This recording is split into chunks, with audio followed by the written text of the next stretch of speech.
Boa tarde a todos. Meu nome é Laisma, sou R1 de terapia intensiva do CEPET e a minha aula hoje é sobre pancreatite aguda. Então, a definição dessa doença é uma doença inflamatória aguda do pâncreas, secundária à autodigestão da glândula. Epidemiologia. A incidência da pancreatite aguda no Brasil, eu não achei dados muito recentes, mas esse é do DataSUS. No Brasil, então, acomete 15,9 casos a cada 100 mil habitantes ano. E o gasto anual, esse gasto é estimado nos Estados Unidos de 9,3 bilhões anualmente.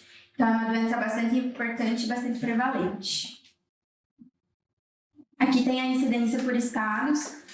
Em São Paulo, a incidência maior até pela grande população do estado. Doutor, eu gastei 1 hora fazendo esse gráfico, o senhor valorize? Fiz no Excel. Então, as causas mais comuns, né? A litíase biliar, que responde aí a 40%, o álcool, a 25%, mais aproximadamente, hipertrigliceridemia e outras causas. Agora que vem o efeito, doutor. Então, das outras causas, né? As causas genéticas, medicamentosas, autoimune, trauma, infecção, pós-CPRE e complicações cirúrgicas são outras causas não tão bem elucidadas fisiopatologicamente, mas que correspondem aí a bastante porção. Então, a fisiopatologia. Sucintamente, o álcool, colecistoquinina e ácido biliar, então, eles vão agir na IP3 e vai ter um influxo de cálcio para dentro da célula. Esse influxo, geralmente, ele é reabsorvido, mas aqui na pancreatite, esse cálcio ele fica reentrando na célula por meio do retículo endoplasmático e aí a gente tem um aumento da concentração muito importante do cálcio. E aí a gente vai desestabilizar todo o mecanismo e vai combinar com disfunção mitocondrial, disfunção de ATP, ativação prematura do tripsinogênio, disfunção da apoptose, ativação do fator NF e depois a apoptose. Então aqui a gente vai ter um estresse. Esse estresse vai agir no retículo endoplasmático, vai combinar com todo o influxo de cálcio, ele é reabsorvido e a célula faz apoptose no mecanismo normal. Na pancreatite aguda, esse mecanismo ele sofre uma depressão e então combina com necrose pelo influxo severo de cálcio reentrante na célula. Então aqui o mecanismo de cálcio, né?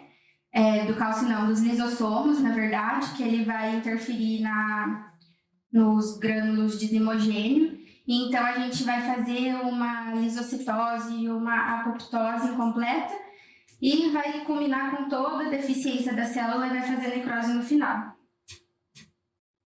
O diagnóstico. Presença de pelo menos 2 de 3 critérios. Então, dor abdominal, elevação enzimática ou exame de imagem. Então, a gente tem que ter 2 critérios. A dor abdominal, geralmente, ela é epigástrica, uma dor contínua. Geralmente, o paciente vai referir que é uma dor em faixa, pode estar associada a náusea e vômitos. As elevações das lipases ou amilases. A lipase ela é superior à amilase, ela demora um pouquinho mais para se elevar, mas ela é mais específica. E a chave de complicações, que a gente vai ver por exame de imagem. O exame de imagem ele não é mandatório no diagnóstico, ele é mais reservado para aqueles casos que a gente tem dúvida diagnóstica. E a gente vai realizar ultrassom em todos os pacientes, até o artigo dizia, que é mais para a gente saber se é uma causa biliar ou não, que ele tem 60% de acurácia se for calculosa. Então, a amilase e a lipase. A amilase tem o início de elevação de 3 a 6 horas, a lipase também. A lipase fica por mais dias e ela é mais específica. Então, se precisar escolher, a gente escolhe a lipase, mas a gente acaba sempre Ele falava pedindo os dois, porque os dois juntos têm um preditor melhor. Então, os sinais clínicos, esses são sinais clínicos de bastante gravidade. Eu vou controle. A temperatura. Obrigada. Quente, né? Então, são fatores de gravidade, esses sinais clínicos. Pode continuar lá. Desculpa. Esse é o sinal de Cullen, esse é o de Gray-Tanner. São sinais preditivos de gravidade no paciente. Aqui a gente começa a falar de classificação. Existem os critérios de Atlanta, eu tenho o critério de Atlanta modificado, de 2012, em que ele vai classificar entre pancreatite intersticial e necrosante. A intersticial, a gente vai ter uma insuficiência transitória dos órgãos, que podem ter coleções agudas, mortalidade menor que 2%, e a necrosante, a gente já tem uma mortalidade bem maior. E aí ele vai dividir entre moderadamente grave e grave. Então ele classifica quanto à forma clínica, que foi a que a gente viu, quanto à gravidade e quanto a complicações. A forma clínica, então, é a pancreatite aguda edematosa e a necrotizante. A pancreatite aguda edematosa tem um edema local difuso e pode haver acúmulo desse líquido peripancreático. E a necrotizante, ela vai cursar, né, com necrose, com insuficiência aguda e não tão transitória e persistente de órgãos. Ele também classifica em relação à gravidade a forma leve, em que eu não tenho disfunção orgânica, a moderadamente grave, que eu tenho uma disfunção transitória, e a grave, em que eu tenho uma disfunção orgânica, que eu tenho complicações sistêmicas, e eu tenho pelo menos 3 critérios de Hansen, que são os 3 pontinhos lá da escala. E as complicações, né? Locais, coleções líquidas, pseudocisto, coleção necrótica aguda e sistêmica com falência orgânica secundária e inflamação. Aqui só uma fotinha do pseudocisto. Então, os critérios de Hansen. Os critérios de Hansen, eles foram desenvolvidos para a gente como preditor de gravidade. Eles possuem critérios de entrada e critérios de 48 horas. Cada item vale um ponto, é considerado grave quando é maior ou igual a 3 pontos. Mas eles apresentam alguns defeitos, que a gente vai falar mais para frente. Então, os critérios, né, de admissão: idade, leuco, glicemia, LH, PJO e, nas primeiras 48 horas, cada de hematócrito, aumento de ureia e etc. Então, né, se o paciente chegar na admissão da UTI, doutor, é grave o caso do meu paciente? Pelos critérios de Hansen, a gente só vai poder responder daqui a 48 horas. Então, não é o critério mais adequado de todos, apesar de a gente usar bastante. Então, como existem os critérios de entrada e 48 horas, não é possível definir a gravidade antes dessas 48 horas. Uma vez determinada essa pontuação, o critério ele não é mais repetido. Então, o paciente fica com a mesma classificação por toda a internação. E ele costuma superestimar a gravidade da pancreatite. Então, os critérios de Hansen. Você entende por que é queda do hematócrito? Então, ele fala que é um score de 48 horas, que o paciente está tão desidratado por vômito, pelo sequestro de líquido, que o hematócrito na entrada é falsamente aumentado pela desidratação. Durante as 48 horas, a gente vai ver que a principal etapa do tratamento é a hidratação vigorosa. Então, essa queda ela pode estar relacionada aí na entrada a uma grande desidratação no momento, numa pancreatite mais grave. Então, os indicadores de gravidade. A clínica. Ele fala do julgamento crítico, da idade, se é etilista ou não, se o paciente é obeso e do exame físico, que daí vai entrar no nosso exame físico, né? Dos sinais de Cullen e Gray-Tanner, laboratório do hematócrito, PCR, ureia e creatinina, imagem e os scores. Na UTI a gente vai usar mais o Apache 2. No artigo, ele falava da PCR, que a PCR maior, que na verdade acho que é 150 ali, tem uma melhor acurácia após 48 horas, que de todos os fatores de Hansen, Apache, Baltazar, é o que a gente mais vai usar como fator de gravidade. Então, se em 48 horas ele permanece muito alto, é um grande indicativo desse paciente ser muito grave. Aqui é um artigo do PubMed que ele fala sobre os critérios de Hanson, que ele é um fator tão bom preditor de gravidade. E existe também a classificação tomográfica de Baltazar. Então, pâncreas normal, aumento focal difuso, alteração, coleção. E então a gente vai estar na UTI. Quais as indicações de UTI para esse paciente com pancreatite? Então, todo paciente que for definido como pancreatite aguda grave, ele já tem por si só indicação de critério de UTI. E os pacientes que têm um dos seguintes parâmetros. Aí, pulso, pressão, frequência respiratória. Aqui a gente vai enquadrar todos os critérios de Sears, na verdade. Aí, sódio menor que 110, potássio ou muito baixo ou muito alto. São as indicações clássicas, anúria, coma. A Sears, maior que 48 horas. Hematócrito elevado, idade maior que 60 anos. E doença cardíaca ou pulmonar subjacente. Então, o tratamento. A gente vai fazer nas primeiras horas uma hidratação EV vigorosa, inicialmente com 200 a 500 ml de solução salina isotônica, e vai reavaliar constantemente e complementar com bolos, se necessário. Ele fala que o Ringer, em alguns casos, é melhor que o soro físio, pelo menor risco de acidose hiperclorêmica, visto que esse paciente é um paciente que pode ter bastante náusea e vômito. E o principal marcador laboratorial de hidratação bem-sucedida é a estabilização ou queda da ureia, que na verdade a gente usa isso para todos, né? Analgesia EV, então o uso de opioides é seguro, dá para usar em bolos ou infusão contínua. A nutrição, então o fator limitante é a tolerância do paciente. E aí o artigo citava também a diferença entre o paciente da enfermaria e o paciente da UTI. Na enfermaria, ele vai ficar necessariamente em jejum pelas primeiras 48 horas. Na UTI, o limitante é a dor do paciente mesmo. Ele também falava que os pacientes muito graves, consumidos, que estão dentro da UTI, mesmo com uma pancreatite, a gente priorizar a dieta integral para esse paciente, porque ele precisa de um aporte calórico. Antibiótico, a profilaxia ela não é indicada, ela vai ser guiada por cultura ou um paciente que já está séptico ou com alguma disfunção orgânica muito grave, que a gente suspeita que possa ser bacteriano, mas, via de regra, para o paciente com pancreatite a gente não faz. CTRE. Então, nos doentes em que a causa é a biliar, existe um consenso de que a colecistésia deve ser realizada na mesma internação, após a recuperação, ou se esse paciente ainda não se recuperou de alguma maneira, eles recomendam aguardar até 6 semanas do início para fazer essa colecistésia. Acho que é isso. Obrigada.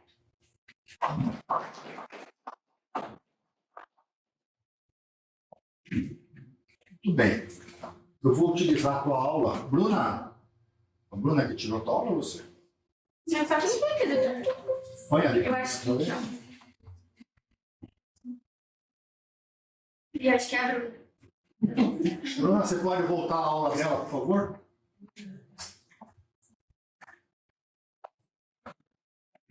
Ok. Pergunta para a live.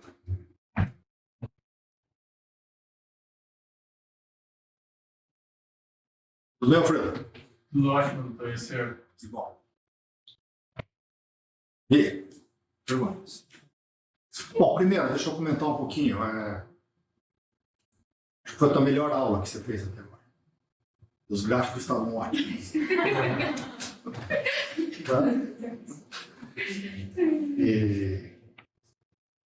Tá? Ainda falta você organizar um pouquinho melhor a tua aula em pedacinhos, né? Você ainda coloca tudo como se tivesse o mesmo valor. Tá. E cada um dos pontos tem algumas coisas que devem ser mais valorizadas, falta um pouquinho mais assim, coisas pessoais, tudo, do que só falar, mas foi sem dúvida. Tem bastante coisa aí que vale a pena a gente comentar, eu vou passar, mas queria ouvir um pouquinho vocês. Vai, Vi. É um tema que particularmente eu gosto bastante. Eu fiz um trabalho na faculdade sobre pancreatite aguda, avaliando o uso do score de Hanson aqui em Curitiba. Então, no um hospital pequeno, aqui na região metropolitana. Tá? A gente via que era um score, assim, que ele já foi muito bem dito, que é um score visto e falado há muito tempo, mas que não era utilizado na prática. Então, a gente queria ver se ele mudava desfecho ou qual seria a utilidade dele na admissão do paciente. Não era em UTI, mas qual seria a utilidade.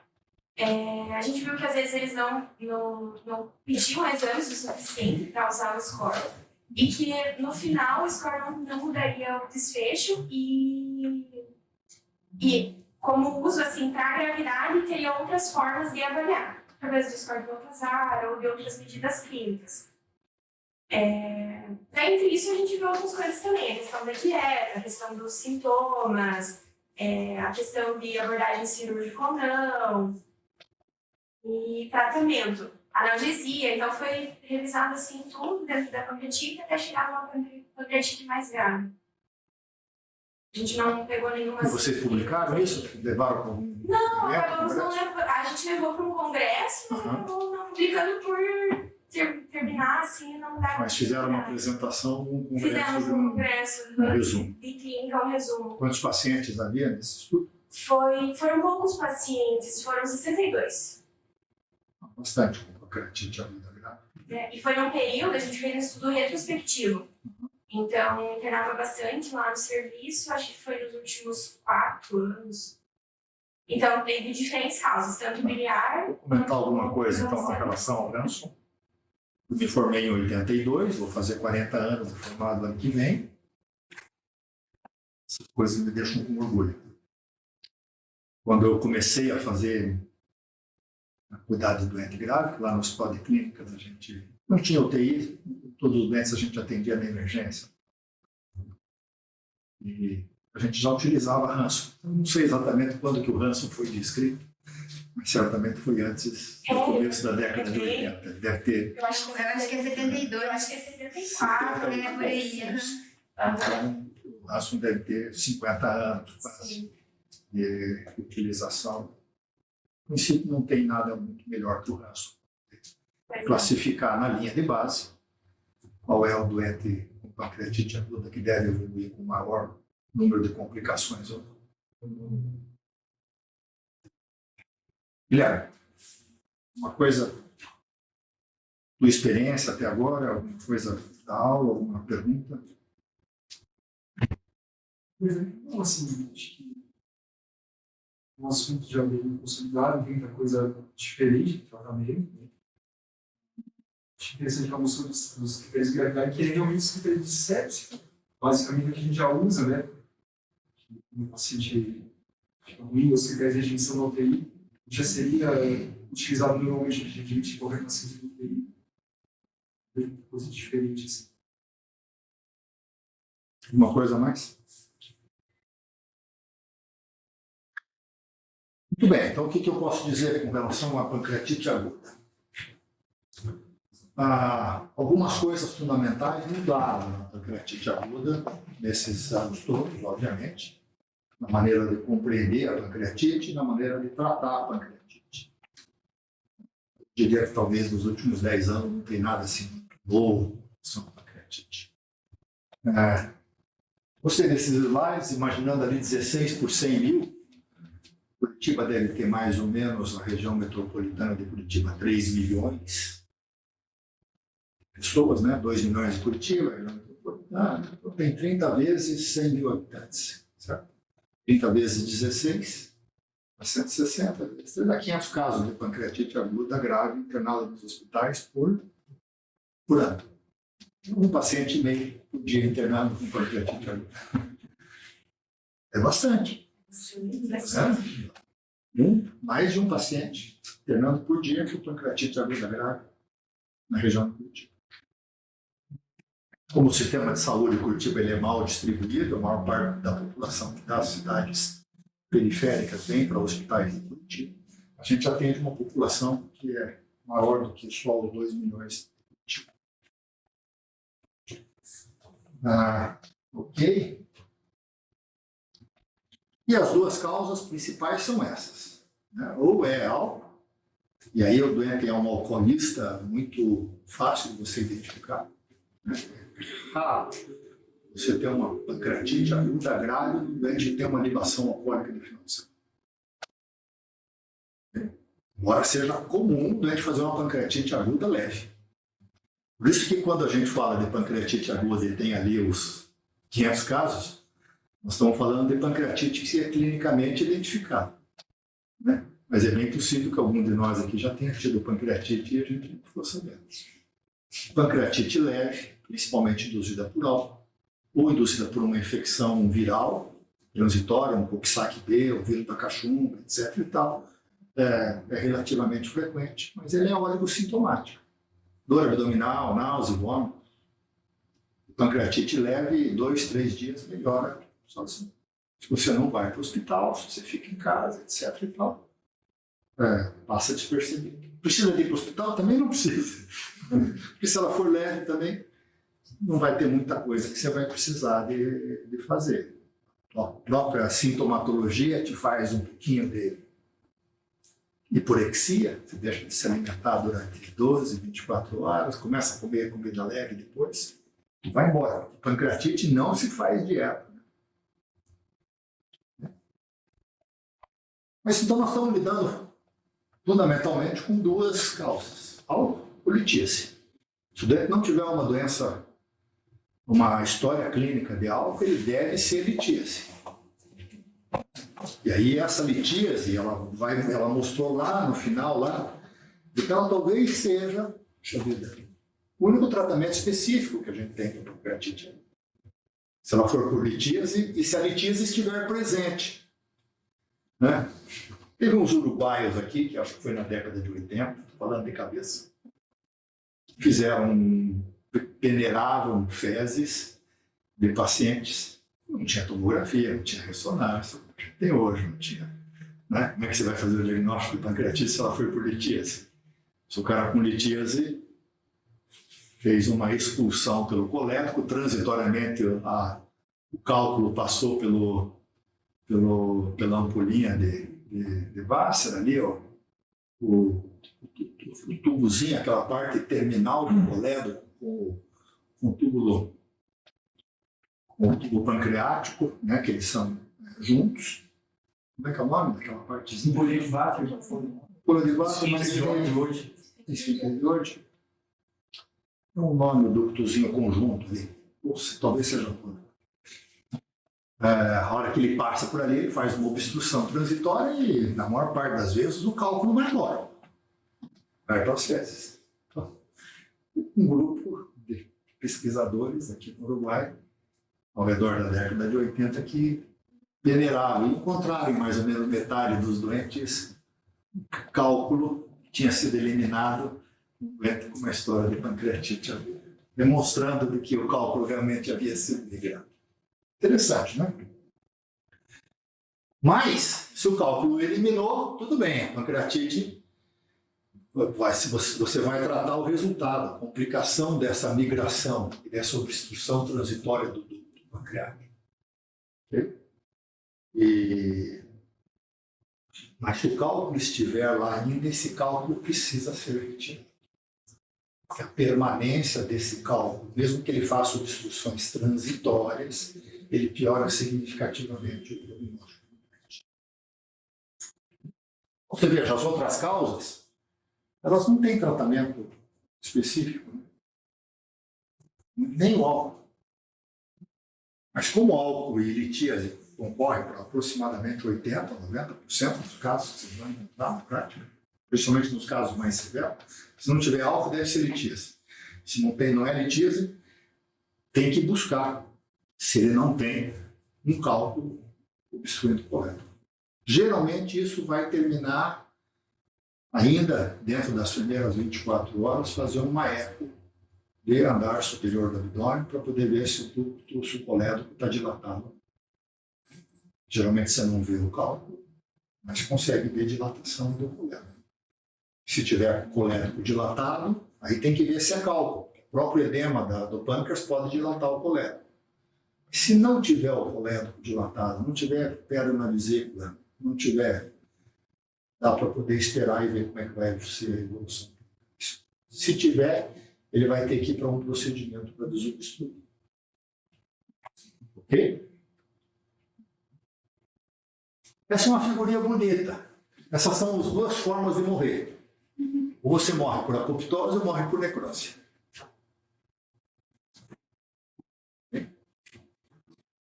Você morre por velhice e você morre por apoptose. Qual é a forma mais, assim, lúdica e fácil de entender a apoptose?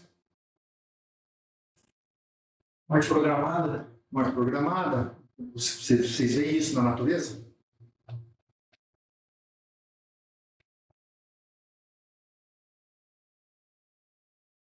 Tem um monte, né? Talvez a mais lógica seja o amarelamento e a queda das folhas durante o outono. As folhas caem porque elas entram em apoptose. Mentira. A célula, quando entra em apoptose, ela murcha. Perde volume. E ela rapidamente morre, depois que há uma programação para morrer. Seja uma programação genética, seja uma programação inflamatória. Você tem aqui uma atividade inflamatória, ativação do NF-kappa-beta, uma secreção de uma série de citocinas, proteínas inflamatórias, elas lesam a mitocôndria.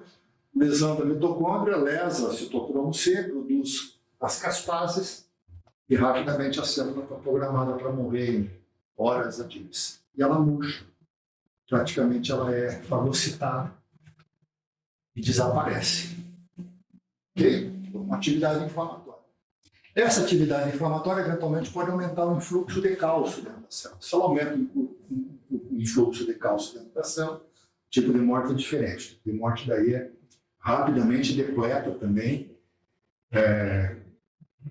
mitocôndria e ATPs, e a célula morre por asfixia, e morre de uma forma aguda, e aí perde ATP da membrana sódio-potássio da superfície, o sódio acaba ficando dentro da célula e a célula incha. O que acontece na fase aguda do infarto agudo do miocárdio, de um derrame, né, de um AVC isquêmico, em que a necrose morre com um inchaço de dentro.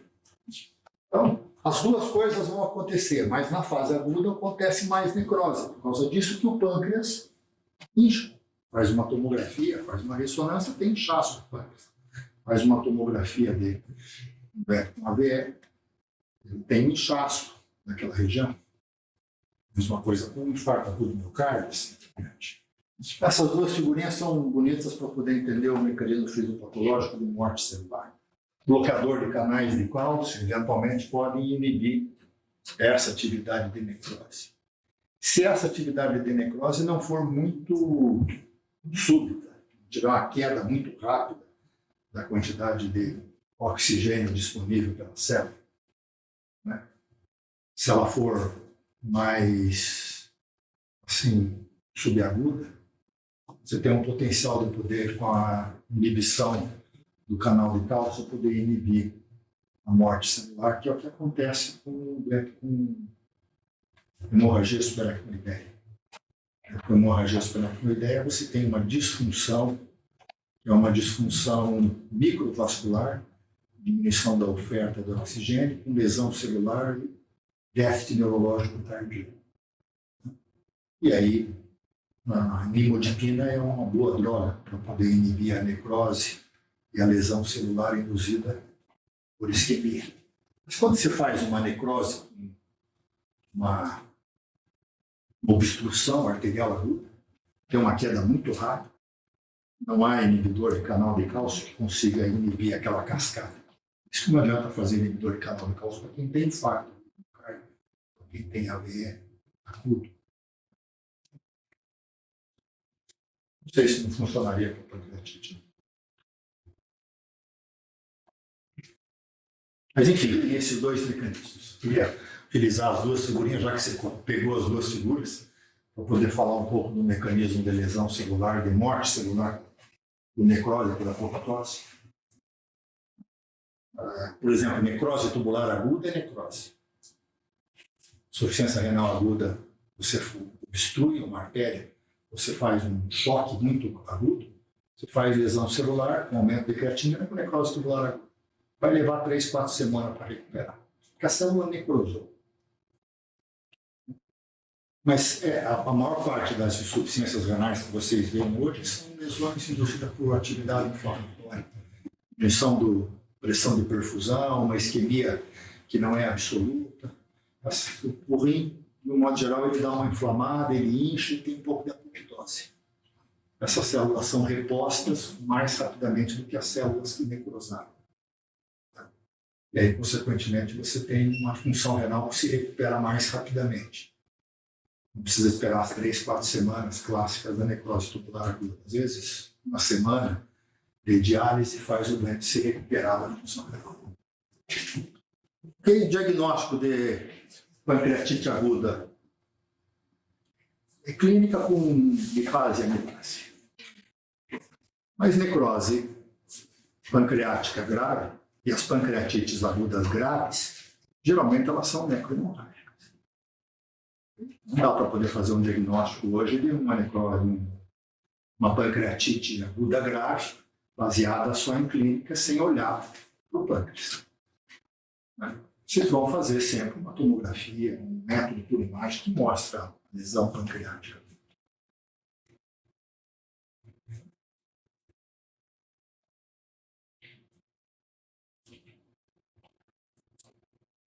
E aí é claro que o Baltazar entra junto com as manifestações clínicas. O que você encontrou lá? Né?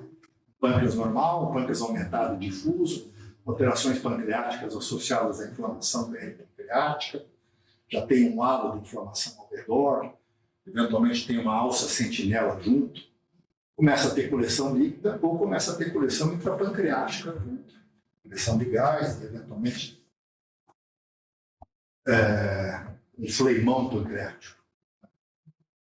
Esses doentes, obviamente, são os doentes que fazem necrose pancreática. E esses doentes vão evoluir com 3, 4 semanas, 6 semanas depois. Diferente das doenças A e B, uma semana se recupera. D e E, de um modo geral, vai levar 3, 4, 6 semanas para se recuperar. Esses aqui são mais intermediários. O Baltazar ajuda bastante a gente a fazer um prognóstico de quanto tempo o doente vai ficar internado, quanto tempo ele vai ter que ficar sob supervisão, muito frequentemente dentro da unidade de terapia. O Hansen é uma delícia, eu adoro o Hansen. O problema do Hansen é que alguém lá atrás resolveu comparar Hansen com a Apache 2. Quando o Apache dá mais do que 8, possivelmente ele vai evoluir mal.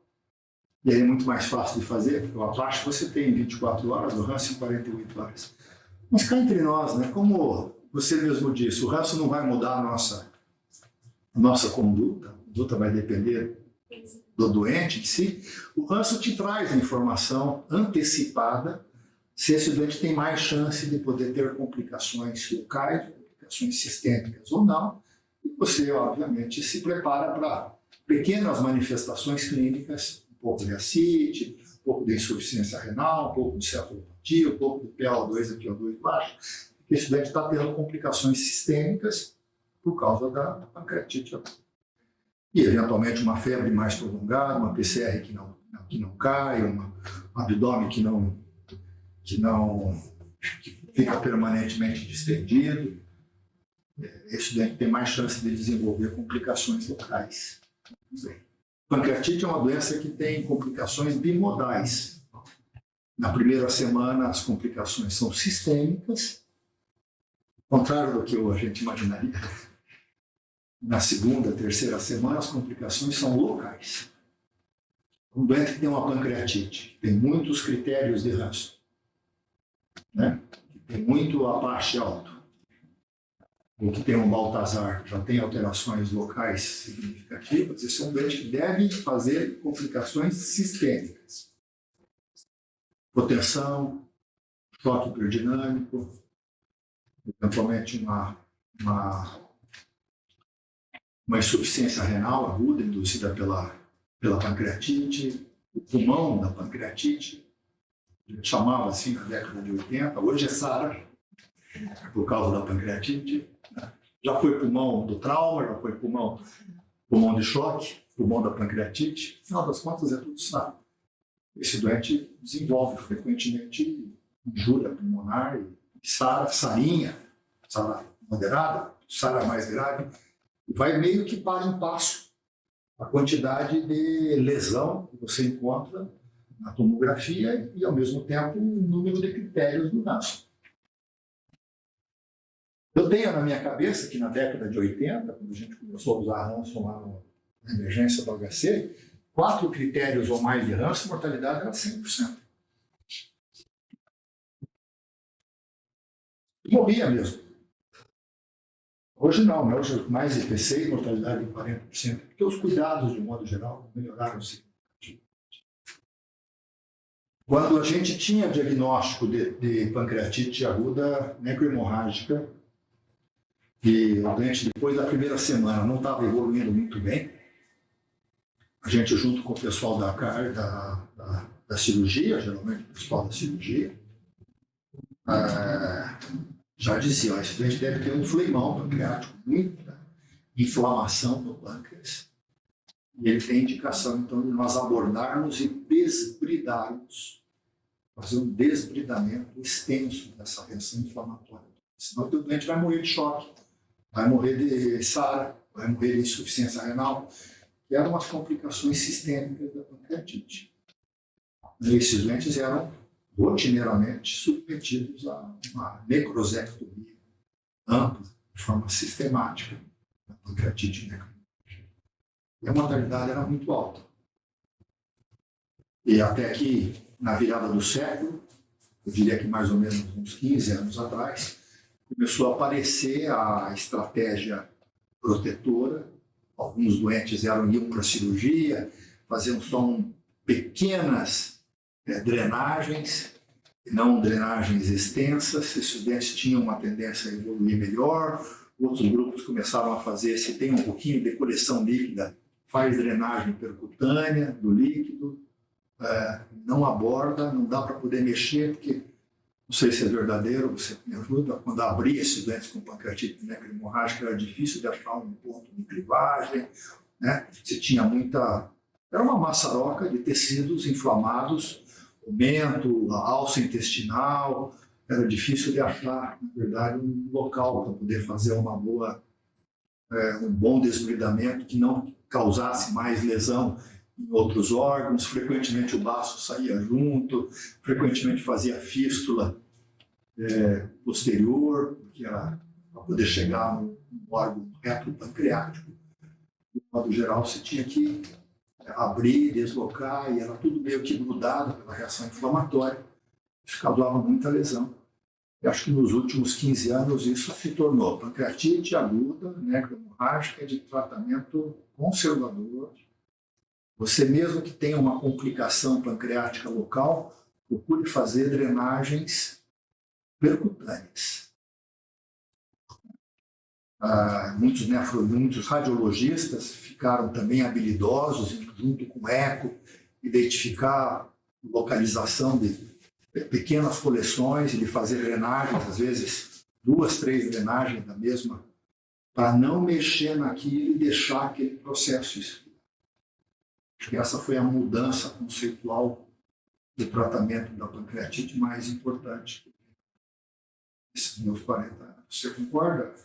Totalmente, doutor. Acho que agora que a radiologia intervencionista está melhorando muito o tratamento da pancreatite grave, né?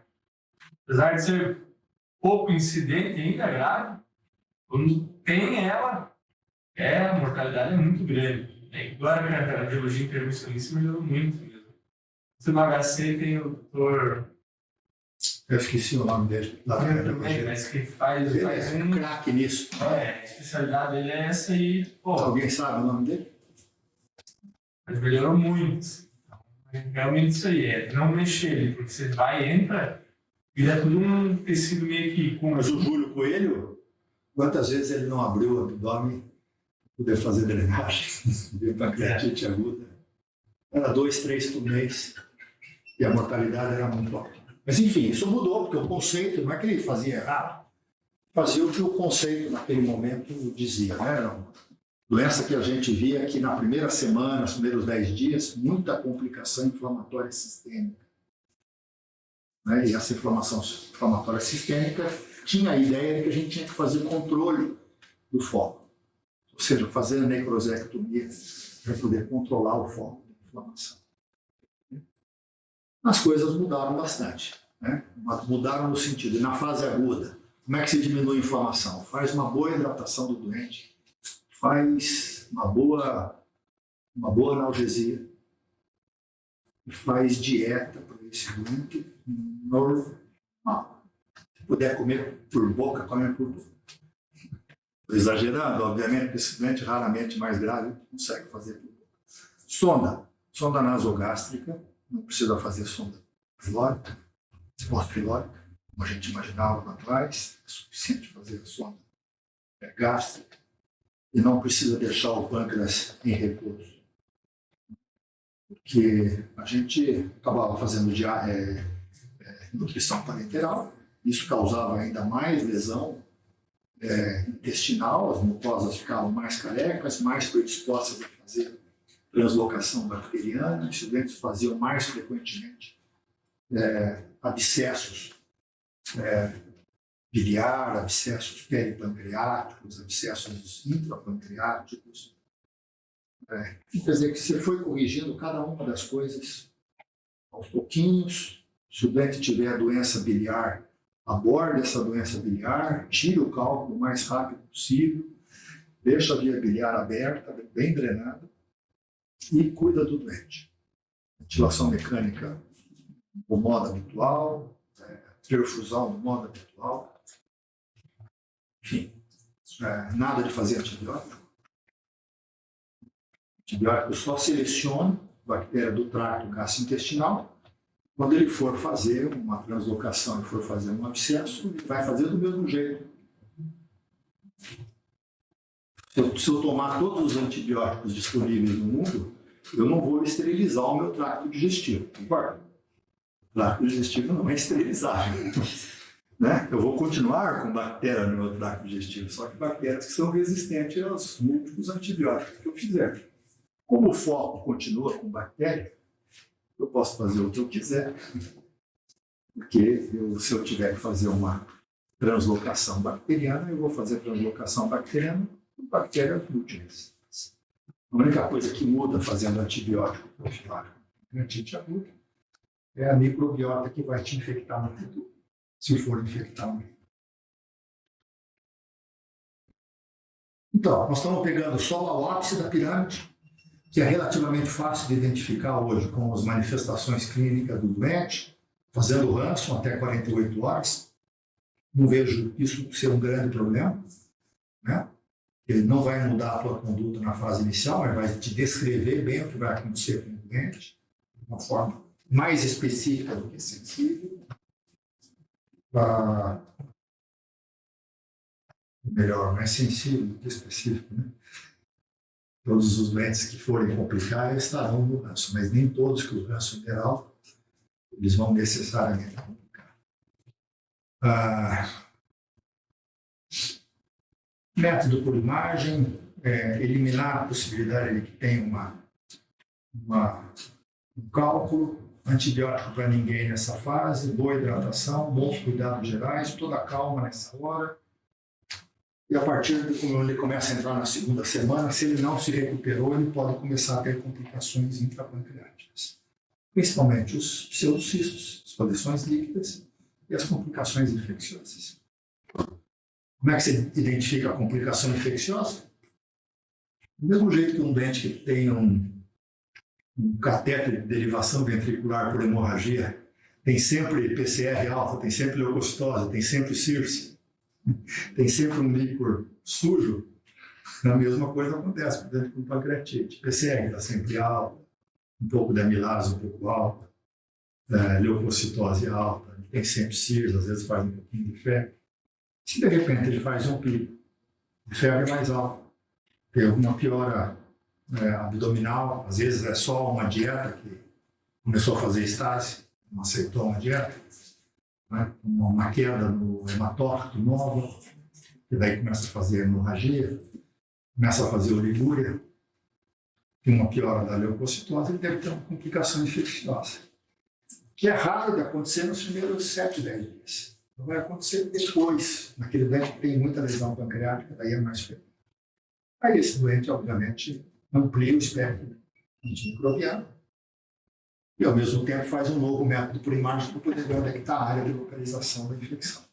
Se ela for localizada, na maior parte das vezes drenagens percutâneas melhor do que drenagem a céu aberto, como barriga.